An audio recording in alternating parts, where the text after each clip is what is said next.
This is episode 97 of Extraordinary Women Radio. Welcome to Extraordinary Women Radio.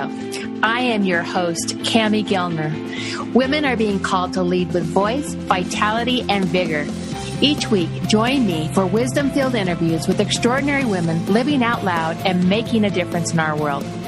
Their stories will uplift, inspire, and spark your own purpose-driven journey.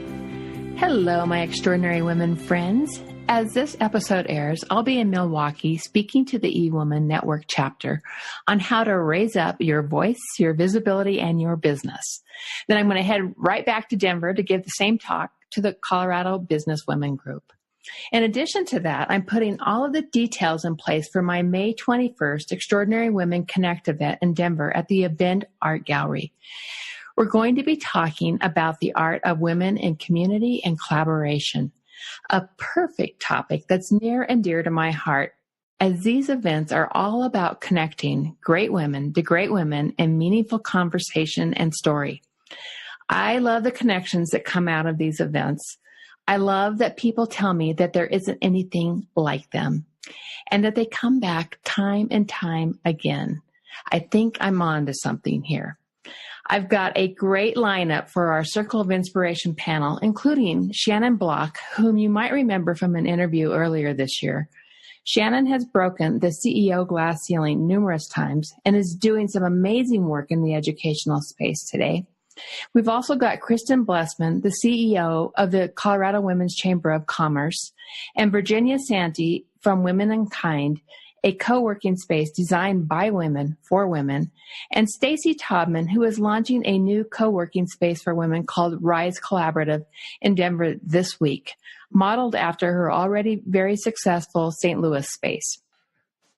These women know a thing or two about the art of women in community and collaboration, and I can't wait to bring their wisdom to the room.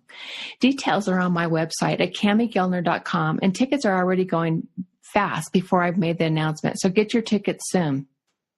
Speaking of women in connection and collaboration, I am thrilled to bring you today's Extraordinary Women Radio guest, Marianne Littler, as we have worked and played in connection and collaboration together for years. Marianne is a friend, she's been a client, and we served on the American Diabetes Association board together. In addition, Marianne serves on my advisory board for the Extraordinary Women Connect. She's an extraordinary woman that I am honored to call a friend. And Marianne is rocking her consulting and coaching work in leadership and communication in her company Peak to Peak Business Strategies after leaving a highly successful 36-year executive career. Her impressive career spanned international business development, operations, customer excellence, product management, team management, and sales leadership. She's rapidly grown her consulting business, grounded in this expansive background and experience. And to top it off, she's doing some amazing work in Peru, supporting the healthcare system in the remote villages of the Amazon. She's going to share the story today. I can't wait to introduce you to my dear friend, Marianne. Let's meet Marianne Littler of Peak to Peak Business Strategies. Well, welcome to Extraordinary Women Radio, Marianne. Thank you. It's great to be here. It's certainly great to have you on. And it's been such a joy to travel such a tremendous collaborative journey with you. I remember the very first time we met, I don't even know how many years ago this was, on a LinkedIn group. Probably 5 or 6, I think. Yeah. Life has certainly changed for you since we first met. You know, at that time you were traveling back and forth to New York City every week.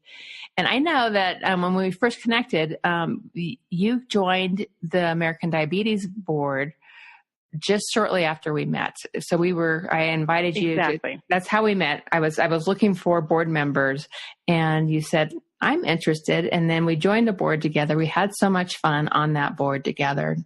And now you've gone through some really big changes since way back then when you were traveling back and forth to New York City every week. Can you tell us a little bit about it? Because I love stories of transition. I know you do. If I kind of look back, I had been in the corporate world for about 35 years or so. had been climbing up steadily, worked for a couple of high-tech organizations and did some global expansion around the world. And one of my clients asked me to come work for him at a major financial institution in New York. And so I made that jump, biggest job I ever had. I was managing $1 billion worth of portfolio of contracts in the information services world. But as you know, the job was in New York, and so I ended up commuting to New York, and I left every Sunday morning on the 8 o'clock flight to LaGuardia.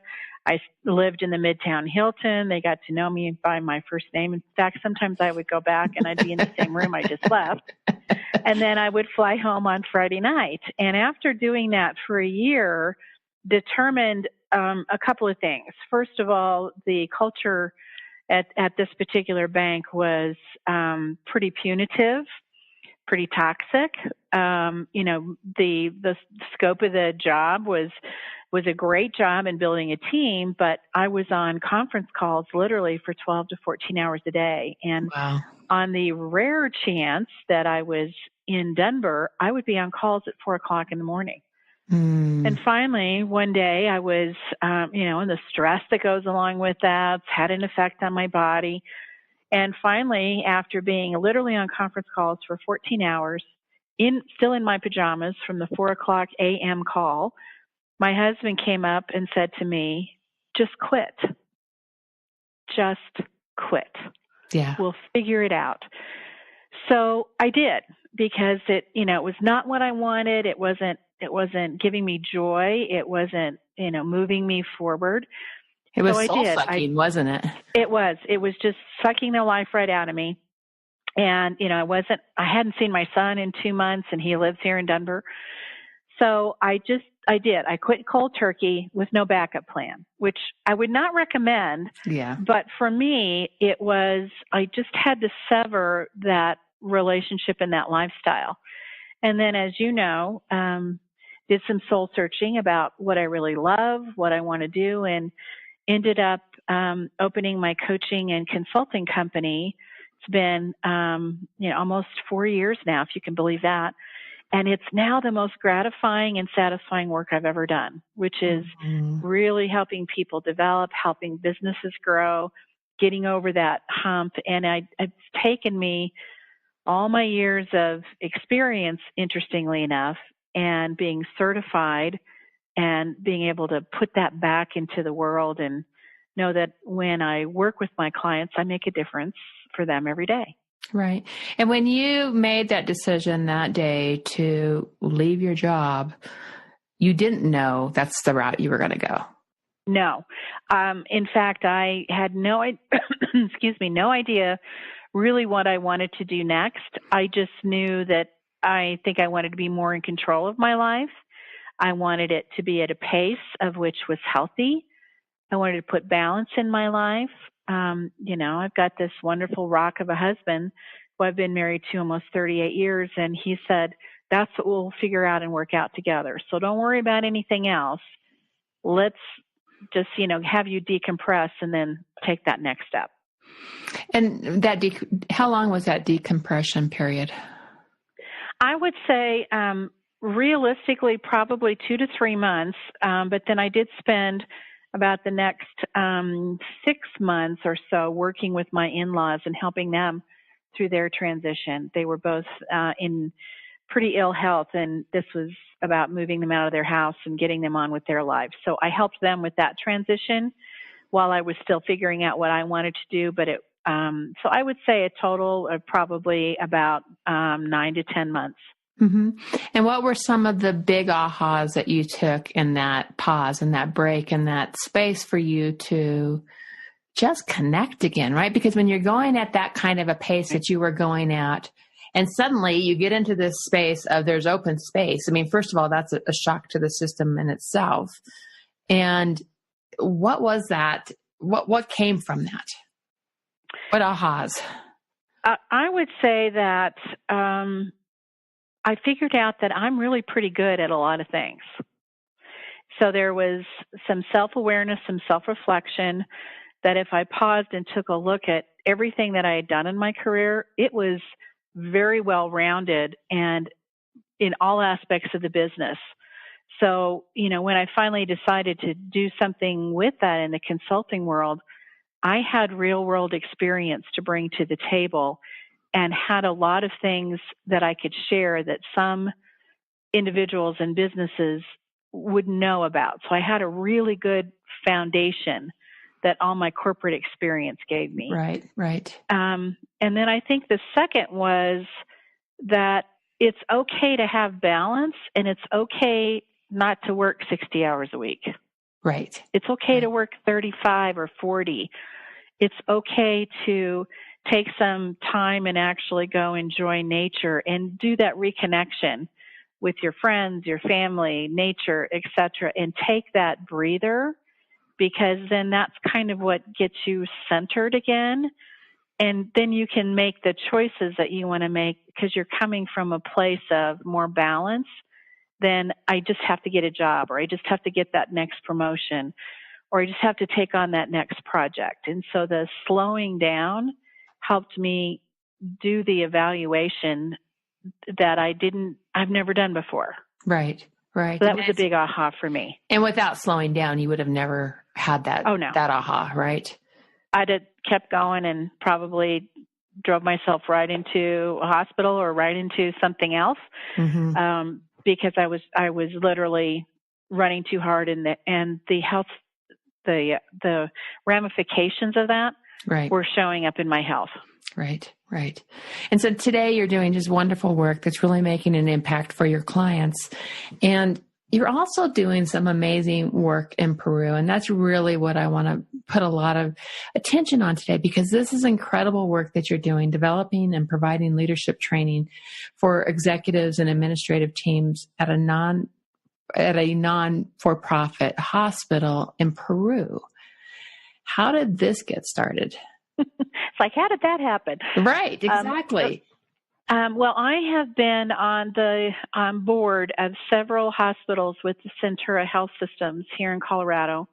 Some of the folks will be familiar with the names Porter Hospital, Littleton Hospital, and Castle Rock Hospital. I live in Castle Rock. And during each of those tours, I had always wanted to participate in their mission trips. And these are trips where doctors and nurses go to different parts of the world and provide surgeries, deliver health care in a remote environment, and really start to help a sustainable relationship happen with the hospital in one of those regions. And so the hospital that Castle Rock started to partner with has been one in Peru, in the city of Iquitos, which is in the northeast part of Peru. It's the largest city that you cannot get to by road. You either have to fly in, or you have to get on a boat and come up the other side of the Amazon River, because it sits on one of the major tributaries of the Amazon River just before the border of Peru and Brazil. And so there's a sister hospital there called Clínica Anastal.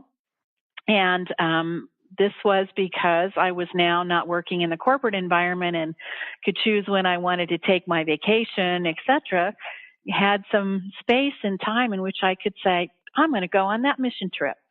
So the first one I went on was in June of 16, and went with a doctor, some fabulous physicians, and a few others, and got introduced to this wonderful team of people that are in this non-for-profit hospital in Iquitos. And I did some initial communications training because I'm not a nurse, I'm not a doctor, so I wasn't participating in the surgeries, but got a chance to do some communication training and then go with one of our health teams as they were administering healthcare down on the Amazon River, which is just an extraordinary experience in and of itself. And with that trip, I also got to go to Costco and Machu Picchu, and so do some of those things. Well, evidently they liked what I did. Then the CEO said, I want you to come back and give us more. Oh. So I went back. They got a taste of you, and they're like, yes, I guess they liked me. Right. And so I went back in February of 17 and did a whole nother week of training. And the CEO said, okay, you have now given us a taste of what it's like to have leadership development training, which they don't get. The CEO gets some training when she goes to Lima. The CFO does in different places, but the leadership of the hospital does not. So Milka is her name. She asked me to come back again. The CEO? The CEO asked me to come back again. Okay. I met with her in October when she happened to be here in the U.S., and she said, I want you to develop a leadership training curriculum that every one of my managers in the hospital can come to, as well as I want to pull in the doctors that work at our hospital and they work at another regional hospital and help them understand how they can participate in this leadership training. So I did that and was there for 10 days in late January of this year, built that curriculum, I was doing 2 classes twice a day, plus doing these things for the doctors. And at the end of the session, I had people come up to me and say, you've made such a difference in my life. I now know how to communicate better. I know how to build leadership within my team. We were all crying there at the end, and probably one of the most... That's a good sign, right? When you know that you're connecting into people at a deeper level. Exactly. And, at the end, what they said to me was, you carry the heart of our hospital with you. Wow, and you are now family. So that's how they view me. I've had some of these people now in all 3 classes.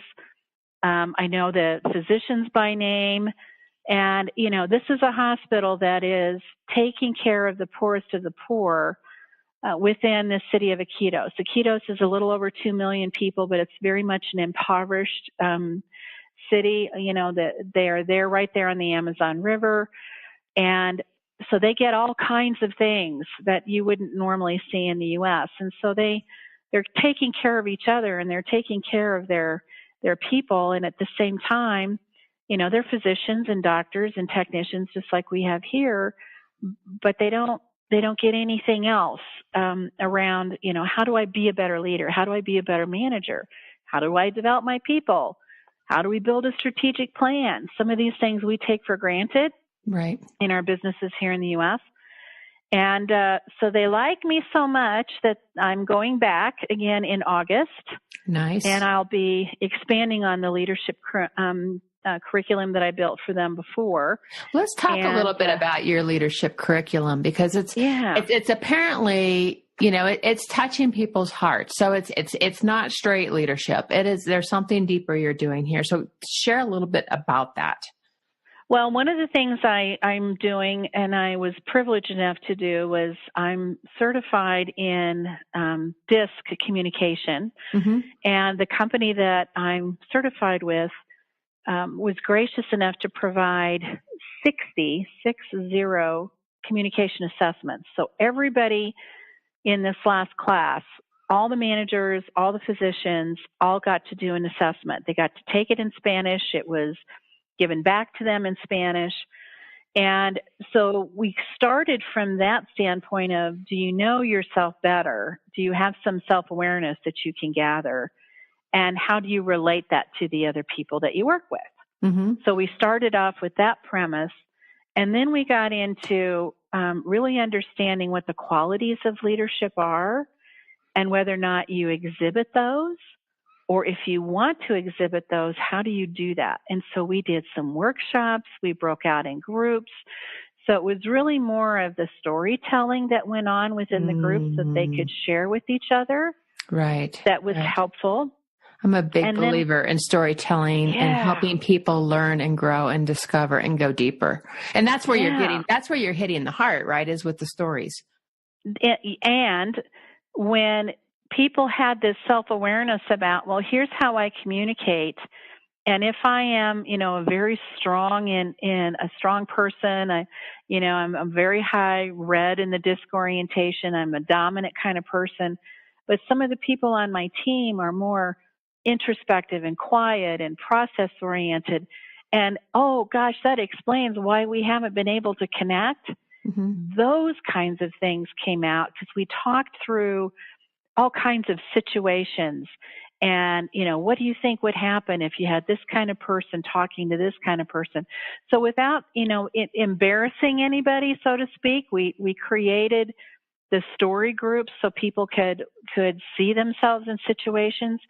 And that was like little light bulbs went on all over because people would say, oh, no wonder I can't get along with somebody. I haven't approached it right, or I haven't been listening right.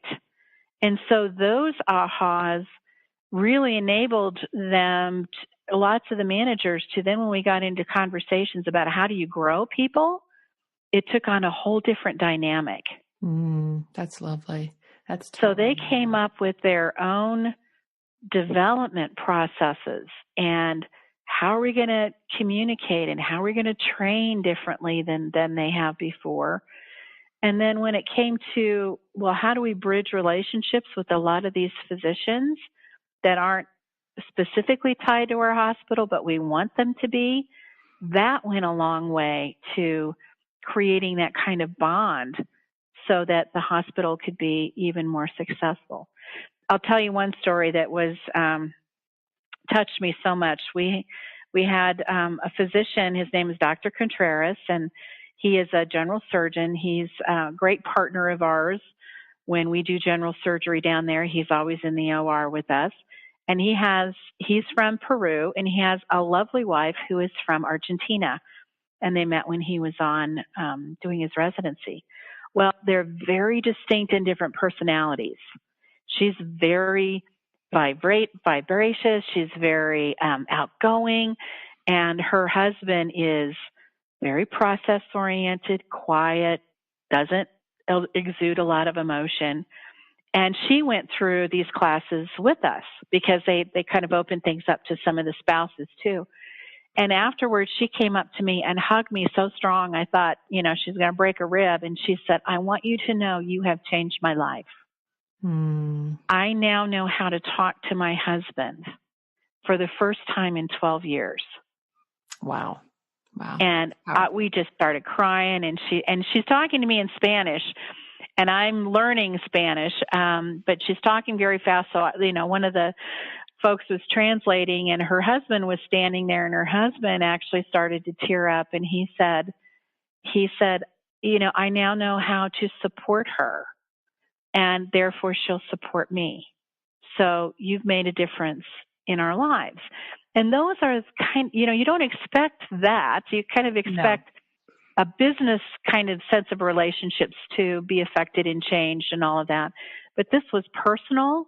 At the same time, he's going to be so much more effective as a physician because his personal life's going to be even better. Right. And that's such a beautiful ripple effect to be able to create. When we do work that makes a difference in people's leadership and communication styles, that ripples through to the home and even going home. I mean, just the fact that people can go home feeling better because they've had a better day, in addition to being able to communicate better at home. It's so powerful for that. And what you're talking about here is really just being able to understand where people are, their gifts, their strengths, their ways they like to communicate, their preferences, so that you can be more aware how you're showing up in any given situation. And I really think having that kind of foundation helped in some of the other topics that we got into, which was around succession planning and developing leaders. But then it was also about, so how do you take a strategic plan? How do you develop one? And then how do you make that connection happen with each of the persons and the individuals that are a part of that team? And then how do teams connect to each other? Right. So it opened up the conversation for people to understand why a strategic plan was important, even in its simplest forms. It's the plan of, so how are you going to get from point A to point B, and what does that look like for your team? Having that fundamental foundation helped those conversations go even further. to the point that we're now going to build on them as we go into the August week and be in a position to talk about, so now how do you set the goals and expectations that you want of people? How do you help them succeed in doing that? And how do those connect to the strategic plan? And then the last part of the curriculum coming up is going to be around engagement. Nice. That's my word. For them, it's commitment, it's connections, and it's how do we have an environment of fulfilled people. Nice. That's awesome. So, and one of the things you mentioned in your story here was that you've actually been in the operating rooms, I know, and you've told me some of these stories. It's so just back up for a moment as your initial introduction into Peru, into this hospital, you have been going into the surgeries and helping and assisting doctors. Yeah. I started out having an opportunity to interview some of the patients and their families, because some of these patients have come in from all over the river area, and usually with hernias or gallbladders or something of that nature. And these people, they have such fortitude. Some of them have been living in tremendous pain from hernias for 10 and 12 years. Right. And it wasn't until they were so doubled over and couldn't work that all of a sudden they would seek medical attention. And so our surgeons perform about 25 to 27 surgeries in a week of this kind of nature. And so I got a chance to meet with folks, and then would literally, gown up and go into the pre-op area and get a chance to meet the patients before they would go in, and then meet with them when they came out. Well, I was so intrigued by the whole process that I said to Dr. Contreras and Dr. Lundy, who were the two surgeons, I said, I'd really like to sit in on a surgery. And they said, sure. So I got the chance to gown up. You don't have to scrub in like you have to do here in the U.S. And Dr. Lundy explained to me, I'm going to take this gallbladder out, and he drew me pictures on how to do that. And I'm watching it up on the monitor, and he's talking to me, and he said, okay, I want you to kind of step up to the field. They had a drape there, but don't touch it. Look over here. You can see what I'm doing. And he pulls out this gallbladder out of like an inch incision and says to me, do you want to cut it open? Oh, wow. The gallbladder after it's out. And I said, sure. So I go over to the table. They hand me a scalpel, and I opened it up, and here's all these gallstones that come out. It was fascinating to me to be able to do that and watch the orchestration, which happens in an operating room, right. But getting a chance to see it, that up close and personal. Yeah. And then getting a chance to meet, this was a woman, and getting a chance to meet with her afterwards when she doesn't have any pain anymore. And being able to say, I watched you. I watched how the doctors worked on you. So these people are, they're so strong. Most of them leave the hospital within hours of having their surgery and go back home. And they don't spend the night like we do here. And so it's a whole different way of being able to support and take care of these, of the poorest of the poor on the river, and being able to give them, in a sense, their life back so that they can go back to work and go on about taking care and feeding their families. And I didn't want to lose sight of the impact of, all of the work that's happening there, because that's an effect, that is in effect what is so impressive here is that, yes, you're helping these doctors and these team members all communicate and strategically plan and all these sorts of things as they're helping this community that really needed help. Yeah, and I would tell you that the community health teams, which is a separate team that goes to different villages on the river and administers health care, I got a chance to spend a couple of days with them. And this is extremely hard work. So kind of picture this. You're in kind of a hut kind of situation. It's 100 degrees outside. It's 115% humidity. There's no air that's moving. And you've got 400 people waiting to see you that have every kind of affliction you can imagine, from piranha bites to bacterial infections from drinking the water out of the river, lice, scabies, burns from the children being too close to the fire. And these villagers travel by boat or walk sometimes days in advance because they know the doctors are coming. Right. And so just getting a chance to watch the commitment that our teams have to doing whatever they can for these people was also extraordinary. And the living conditions that they live in are just, it hurts. It hurts when you see these conditions. But at the same time, these people are happy. Their kids are happy. They just, that's a life that they don't know any difference about, but they just know that when our teams come, we can help them and we can help them feel better. And that's just also extraordinarily gratifying to know you're a part of a group that has that kind of a mission to make a difference in the world. What are you learning from the Peruvians that you didn't know before? Be happy with whatever you have. Mm-hmm. They are very family oriented.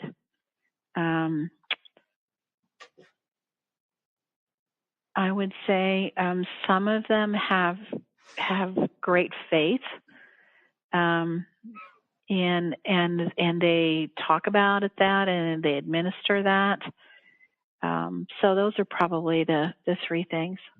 Nice. And is there a favorite story of someone that has been helped along the way that comes to mind?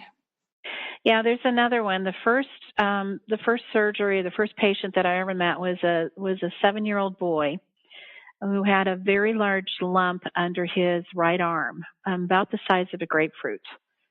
And sometimes lumps come and go in the Amazon basin. Nobody's quite sure as to why. And his mother brought him in because he couldn't put his arm down, and that was hampering his ability to play and a few other things.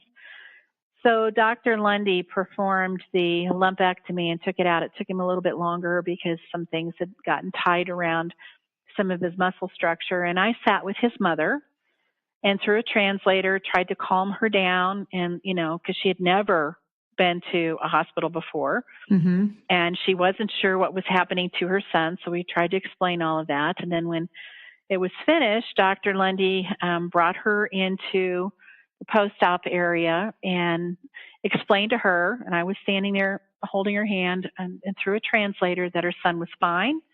They got the lump out. He was just going to have some stitches, and here's what he did. And she said to him in Spanish, I will pray for you every day of my life because you have saved my son.